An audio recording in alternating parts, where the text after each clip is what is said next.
Hi everyone. I'm delighted to have Akshay Vaidya, the managing director of Peavey Electronics and Crest Audio, Asia Pacific, with us here today. It's great having you here, and it's great that we're at the beginning of this new business relationship between ProFX and Peavey Electronics. Akshay has tremendous experience, and before we actually talk about the products, I'd really like to hear a bit about your journey, what got you started in this industry, and then I'll take it on to the PV story. Sure. Well, thanks, Manu. Firstly, it's a pleasure to be here, and I love coming back to Bangalore. You guys are fantastic hosts, and we're very excited for this journey together with ProFX.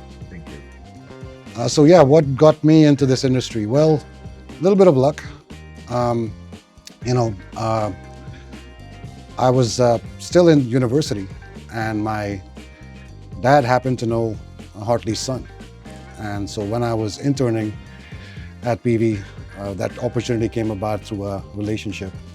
But the moment I joined that company, I had done internships before at banks and things like that, because I'm a finance major. But the moment I stepped into the Peavey culture, I fell in love. And I knew that's exactly where I want to be. So I graduated and joined them full time, and still here.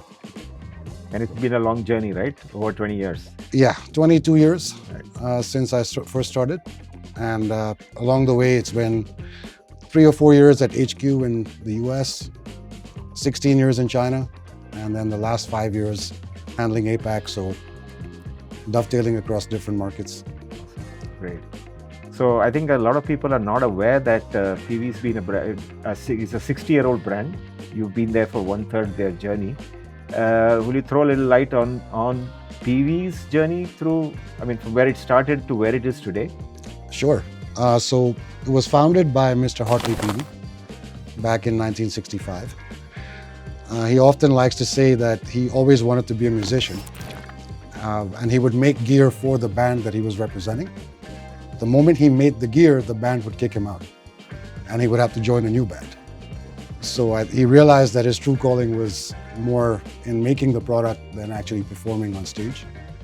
So it started with very humble and modest roots. His dad owned a music store, and he started building his own amplifiers there.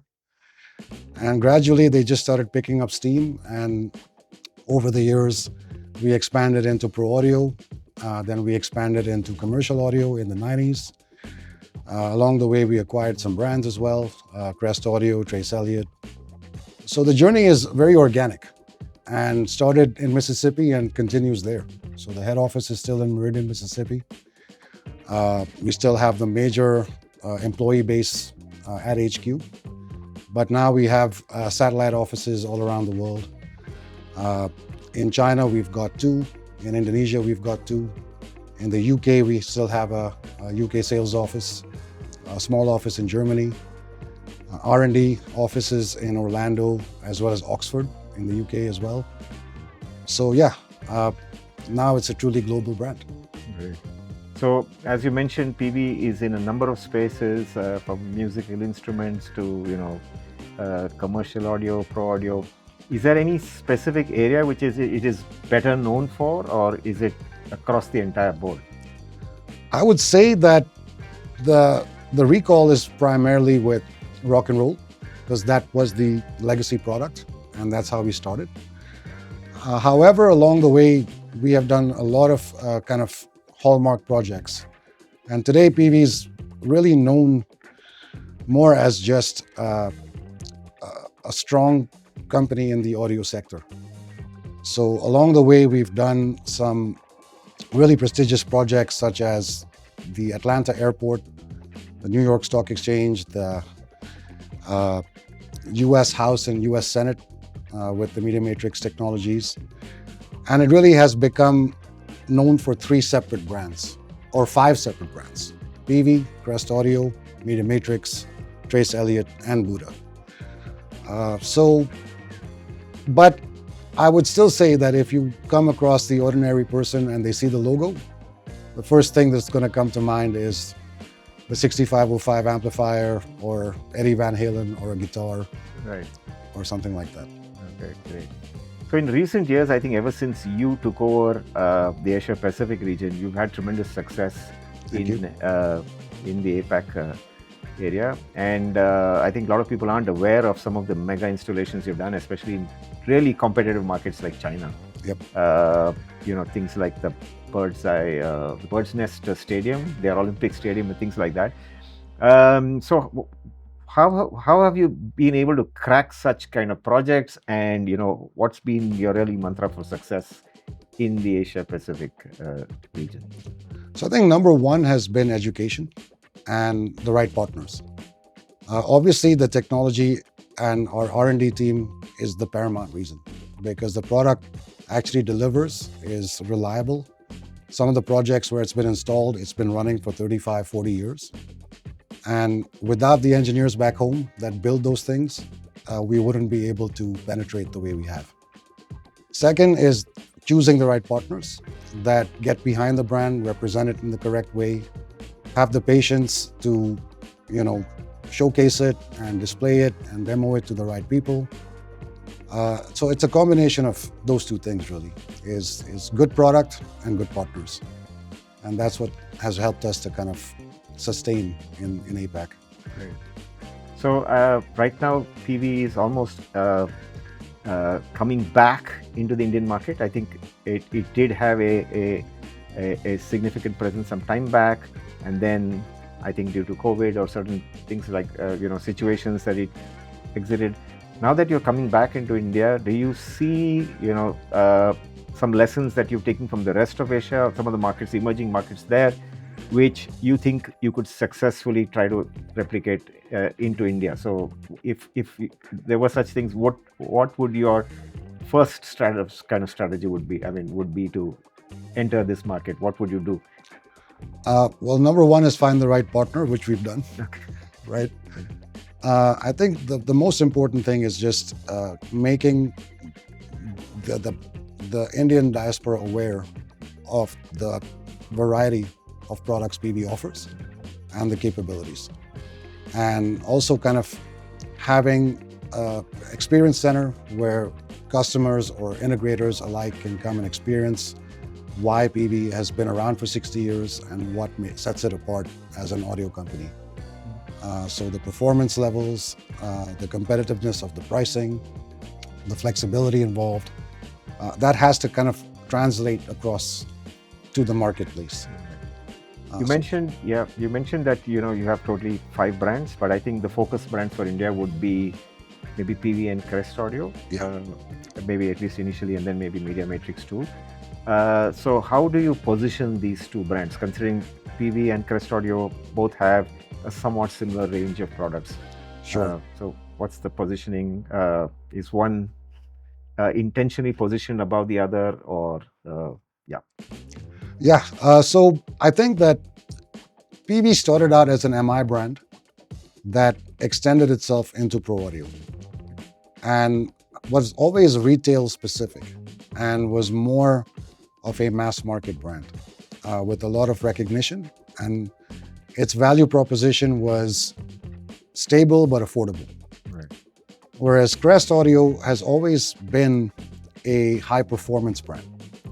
So Crest started its journey through high power amplifiers, was touring a lot of concerts for famous people or high power installations in stadiums and things like that. And the brand recall and the brand recognition for Crest has always been excellent performance, excellent reliability, and a little bit more expensive. So the positioning is quite different in that sense, where Crest is for the truly discerning customer that really wants premium audio quality, premium reliability, and is willing to pay a little bit more for that experience. Whereas PV is a little bit more utilitarian, still a very good brand, still great performance, but more, let's say, within the reach of the average individual in terms of affordability. Okay. So I think there are several technologies which PV, through either the PV brand or Crest, have pioneered, including using like ribbon tweeters in line array speakers, So why don't you throw a little light about that, and why would you take on something that's so different from the rest of the market? What's the reasoning behind that? So it's Hartley's methodology from the beginning. He's got a very famous saying that we all repeat within the company, that by definition, in order to be better, you must be different. And I think we have 180 plus patents and counting. So at the root, we are really an engineering company. And even the reliability that we showcase in our products comes through a lot of engineering innovation. So I think we have 12 to 15 patents that are just centered around protection, whether it's RAM air cooling or DDT, that make sure that the reliability and the usability is not compromised. And so when you're putting a ribbon tweeter in a linery, reliability becomes really important because those ribbon tweeters are very sensitive. True. And you've got to be able to support it with the right technology around it, where you can get the best out of the ribbon and get the clarity, but the system is able to perform 24/7, 365. So it's a little bit of a kind of, hey, we can do it kind of thing. So we did it, Right. you know. And so you mentioned that you have 180 patents. How many of them have your competitors copied? Oof. I've lost count. But I would say that, you know, it's a very competitive industry, and there's many brands out there with a lot of smart people. So the most important thing is to just keep innovating. True. And if you keep doing that, then the more you get. Imitation is the sincerest form of flattery. Great. So, I mean, India is a little difficult market in the sense price sensitive, you know, unreliable power, high humidity, high dust. So in this kind of situation, how do you think, based on your experience with the rest of the world, that Peavey and Crest Audio products will perform? I don't have any concerns. I mean, so, you know, there's been other climates or market conditions where Peavey has been extremely successful. Obviously, with the home being in the United States, we ventured into the Latin American market in the 70s and 80s itself. Similar conditions in terms of affordability, in terms of price sensitivity of the customer, and then power fluctuations, etc. We have designed products over the years to cater to those needs and make sure there's stability. So I'm not concerned on that front. We already have an arsenal of products that can meet those needs and continue to develop new things that can also handle those things. In addition, I have to say that India's kind of development over the last 15, 20 years has been rapid. And so it is also kind of no longer the market it used to be. That's true. And clients are way more discerning and have way more choice. Yes, true. That's true. What is your typical product life cycle? And when you develop a product, how long do you intend to keep it in the market before you actually look at certain changes? Since you mentioned that you're typically an engineering company and you're constantly looking at changing and upgrading and things like that. So it really depends on the application. So obviously the retail side of things, where we do kind of practice guitar amplifiers or simulation-driven modeling amplifiers, the life cycles are shorter because you're in a very competitive space and the demands are constantly changing. Whereas in the project world, where your primary focus is quality and reliability, and once you've installed something at a venue, you want to make the most out of it, so you want to have it in your venue for at least 5-7 years before you upgrade. The life cycle in those products is a little bit longer. So it's just about the... you said something that's amazing about you having installations that have really stood the test of time, some places 20 years or more. For how long does Peavey look at supporting such customers who actually have these really old installs? So if they need a driver or a whatever, crossover amplifier, for how long are you able to actually support, or is there an intention to continue supporting? So you try to convince people to actually upgrade their system. There's a bit of both. Okay. So we recently got requests for supporting an old CobraNet installation, which CobraNet more or less today is being phased out by Dante and AES67, but we're still supporting it. We have Neons, which is the Media Matrix flagship product, in over 15,000 installations around the world. And of course, we have to do justice to the brand and support those installations as well. But at the same time, everything new that we are making is made in mind with backwards compatibility. So that the new Scion, which is about to launch or just launched at ISC a couple of months ago, is able to handle the protocol requirements of today's generation as well as past generations, and can go into existing infrastructures quite seamlessly. So I think the new way of supporting is to make sure that the new things you come out with can sustain the old things that you had. That's awesome. Yeah, great. So another interesting thing that you mentioned earlier today was about some of your subwoofers actually could possibly or potentially have an application in residential home theater kind of environments too. Sure. Home theater or whatever party systems within homes. So is Peavey or Crest really looking at entering this market as well, the residential market, or is it just coincidentally these products work at home? So I think the answer to that is a little complex because the industry in general is changing. Yeah.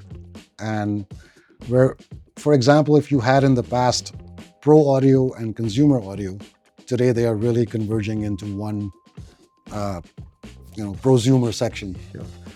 And so even the solutions that we're designing now are keeping smaller venues in mind, such as restaurants or pubs, and some of those can definitely be used in a residential scenario because they're not as high power.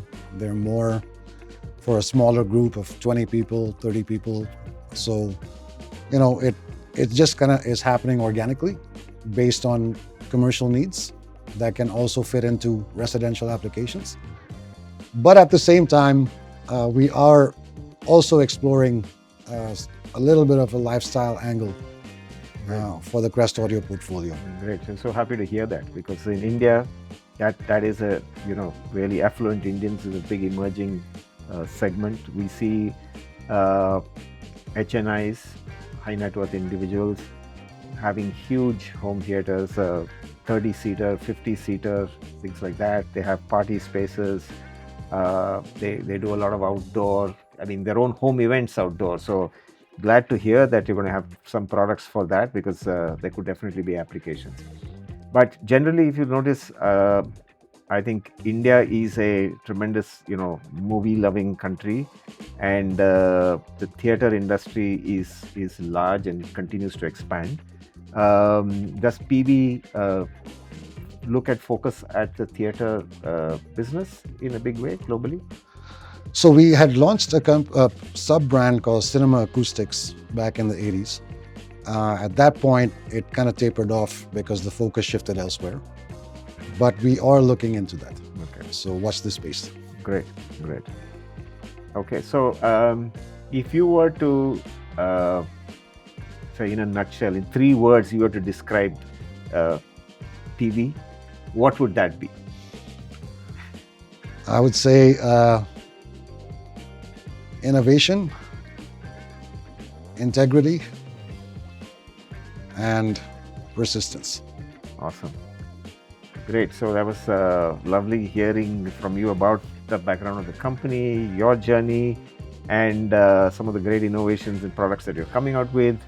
We're wonderful that you visited us here and have spent a day training our team.